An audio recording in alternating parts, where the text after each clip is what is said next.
Roger Smith had never been what anyone would call excitable.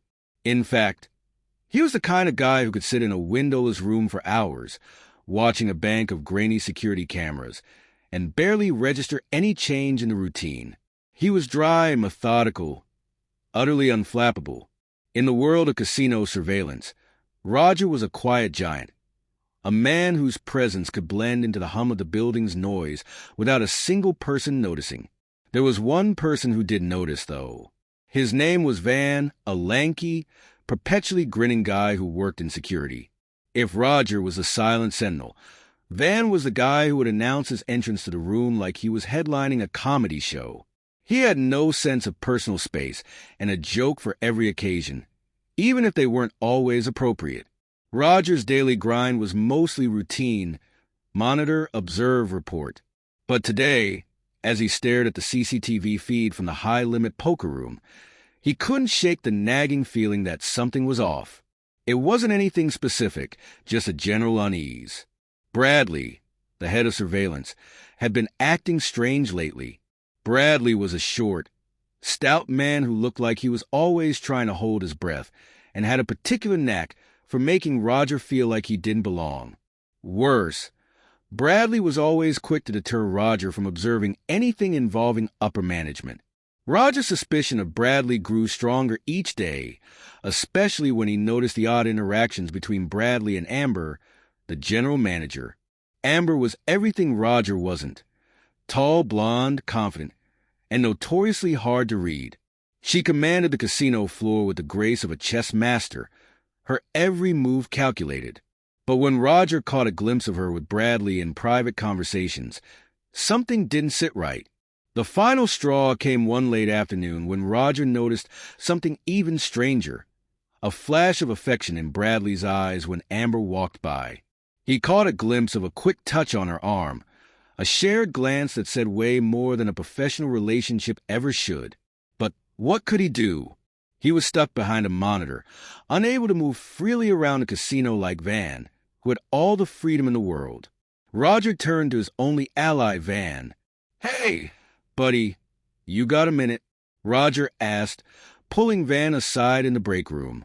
Van was perched on a chair, leaning back with his feet propped up on the table, a half-empty soda can in his hand. "What's up, Rog? Got a new conspiracy theory to bounce off me." Van flashed a grin, knowing full well Roger's mind worked like a detective on a good case. Roger hesitated. "I think Bradley is having an affair with Amber." The general manager, Van's eyebrows shot up. "Wait, Bradley and the tall, platinum goddess? No way." He grinned wider. "That's like a hamster and a shark getting together. But, no judgment." Roger ignored the joke. "I need you to help me find out what's really going on." "Why me? Why not just, ask Amber directly? I mean, she's got those eyes that can melt metal, right?" "No, Van. I can't just ask. I need you to do your thing. You're always moving around the place. You've got access. I'm stuck here, behind a screen." Van's face lit up. "Aha, you need the Van touch, huh? Don't worry, my friend. I got you. We'll get to the bottom of this, or at least give it a really solid wink." Roger looked at him skeptically. "Just don't screw it up."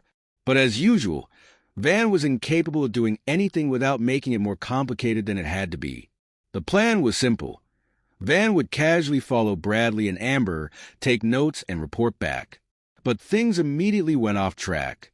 Within minutes, Van had somehow gotten himself involved in a bizarre conversation with a pair of high rollers who had been at the casino for way too long.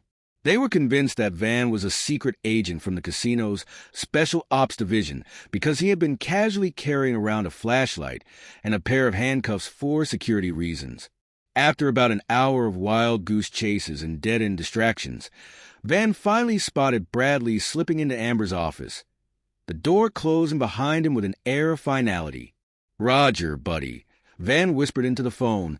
"I think I've found the nest." Bradley just disappeared into the lion's den, if you know what I mean. Roger's heart skipped a beat. "Wait, what do you mean, the lion's den?" The office log. Amber's office. Alone. With Bradley. Roger's pulse quickened. This was it. They got their proof later that evening. Amber and Bradley had left her office together, acting like they were just two co-workers wrapped up in a deep conversation. But the look they exchanged in the hallway was unmistakable. Amber's smile was one of those smiles that no one should ever give anyone in the middle of a professional setting. Van, in his infinite wisdom, had followed them all the way to the elevator, snapping a quick picture with his phone. "I got the shot," Van said triumphantly. "We're in business, my friend." Roger felt a weight lift off his chest. "You're sure this will hold up?" Van held up the phone. The photo wasn't great. It was a bit blurry and the lighting was awful, but the moment was undeniable. Amber and Bradley. Too close, too familiar. "I'm sure," Van said.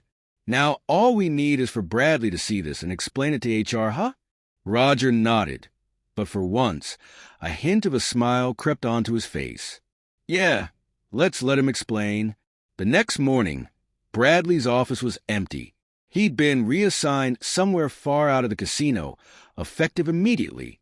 Amber's icy stare was enough to tell everyone that she was no longer amused by Bradley's antics. And as for Roger, he went back to his post in surveillance, no longer just a passive observer. With Van around, he had learned that sometimes it wasn't about what you saw, but what you had the guts to do with it. As for Van, he was already plotting his next big adventure. Though, for once, he was careful not to drag Roger into it. At least not yet.